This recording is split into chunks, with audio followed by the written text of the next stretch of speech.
اس کی کیا وجہ؟ میرے پیارے، ہر دور میں مشرک زیادہ، مومن تھوڑے، موحد تھوڑے، ہر دور میں۔ لیکن یہ بات ضرور ہے کہ ہوتے ہم تھوڑے ہیں، قوت ہماری ہوتی ہے۔ اب آپ بتلاؤ، مولانا فضل الرحمان کی دھماک ہے یا کسی اور کی؟ حلوے والوں سے کوئی ڈرتا ہے؟ بولو نا۔ قاری حنیف کہا کرتا، کبھی گیدڑ کو بھی پنجرے میں دیکھا؟ اگر پنجرے میں آتا ہے تو شیر آتا ہے۔ جیلوں میں جاتے ہیں تو دیوبندی جاتے ہیں، کیونکہ شیر یہی ہے نا۔ اب یہ ڈرتے ہیں سر مولانا سے۔ یہ بات صحیح کہہ رہا ہوں یا غلط کہہ رہا ہوں؟ ڈرتے ہیں کہ نہیں ڈرتے؟ ہر ایک اپنی جگہ سے ڈرتا ہے اور تسلیم کرتے ہیں۔ اخبار ڈان نے، انگریزی اخبار نے لکھا ہے کہ سیاست میں پاکستان میں سب سے اول نمبر مولانا فضل الرحمان، اول نمبر۔ بلکہ ایکسپریس اخبار والے اخباری سے پوچھا گیا کہ بھائی پاکستان میں سب سے بڑا سیاستدان کون؟ اس نے کہا ناراض تو نہیں ہوگے، اس کے لفظ میں نے سنے، ناراض تو نہیں ہوگے کہ نہیں، مولانا فضل الرحمان۔ تو اتنا بڑا سیاستدان، لیکن قوم مولویوں کو پسند نہیں کرتی۔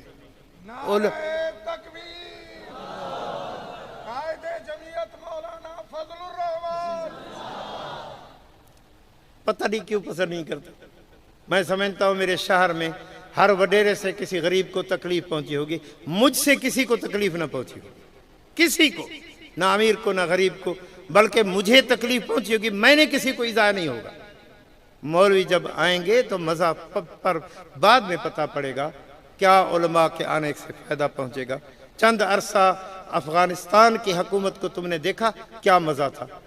میں وہاں گیا افغانستان میں، میں قسم کھا کر کہتا ہوں، اتنا بچہ تھا، اس کے سر پر بھی پٹکا تھا، پٹکا۔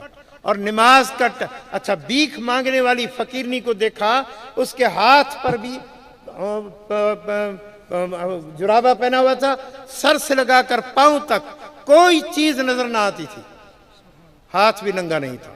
اور جب نماز پر گئے، کندھار کی مسجد میں میں نے نماز پڑھی، مخلوق اتنی جمع ہو گئی، کوئی دکان بند نہ، کھلا ہوا نہ تھا، سب کے سب دکان بند تھے۔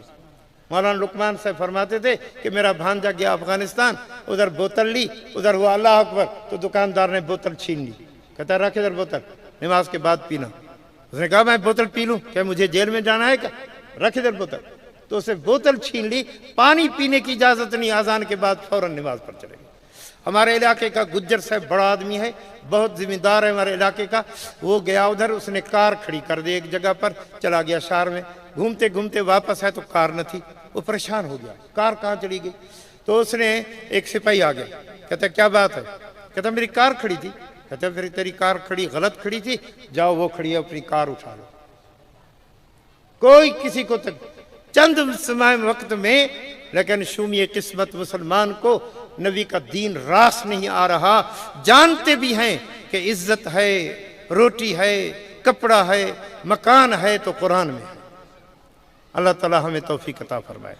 بہرحال سبحان، مشرک اکثر، مومن تھوڑے، اس لیے قرآن کبھی کہتا ہے سبح، کبھی کہتا ہے یسبح، کبھی کہتا ہے یسبح ہو، کبھی کہتا ہے سبحان۔ مختلف طریقوں سے اللہ تعالیٰ نے مشرکوں کی تردید کر دی کہ اللہ وحدہ لا شریک ہے۔ آخری بات، ابتدا میں امام بخاری نے حدیث پیش کی اعمال بالنیات، کہ بھئی میں چھوڑ دی باتوں کو، اس دفعہ چھوڑ دی، آئندہ مولوی نہیں منگواؤں گا، ایک بزرگ منگوائیں گے اور آپ کو تقریر بخاری مکمل پوری بحث سے سناؤں گا، اگر میری زندگی رہی تو، مر گیا تو اللہ معاف کرے گا، وگرنہ میں بخاری پر پوری بحث کروں گا۔ اب اگر بحث کرتا ہوں تو ٹائم لگے گا، ساتھی رہ جائیں گے، عالم صاحب بھی بیٹھے ہیں۔ تو بھائی میں عرض کر رہا تھا کہ ابتدا میں انما الاعمال بالنیات، آخر میں کتاب التوحید، پھر باب بعدہ باب المیزان، اشارہ کر دیا کہ موت آ جائے تو توحید پر آ جائے، وہ کارگر۔ لیکن توحید کے ساتھ امام بخاری نے ابتدا میں بدل وحی کو بھی ذکر کیا، اشارہ کیا توحید بھی خدا کو وہ مقبول ہوگی جو وحی کے مطابق ہو۔ جو توحید بیان کرتا ہے وحی کے خلاف بیان کرتا ہے، وہ خدا کے نزدیک توحید مقبول نہیں ہوگی، بل جتنا بڑا موحد کیوں نہ ہو۔ قرآن حدیث اشارہ کرتی امام بخاری کہ توحید اس کی قبول ہوگی کہ جس کی توحید بھی وحی کے مطابق ہوگی۔ اور آخر میں وزن، کیونکہ انسان کے اعمال کا آخری ہے وزن۔ جب وزن تولا جائے گا پھر جنت اور جہنم ہوگی۔ دعا ہے کہ اللہ تعالیٰ تمہیں ہمیں جنت عطا فرمائے، جہنم سے محفوظ فرمائے۔ میں نے تھوڑے الفاظ کہے ہیں، اللہ میرا سنانا قبول فرمائے۔ اللہ میرے طلباء کا جو پڑھا ہے ان کو توفیق عطا فرمائے، ان کو دین کی خدمت کی توفیق عطا فرمائے، لندھا مولوی نہ بنائے، اور دین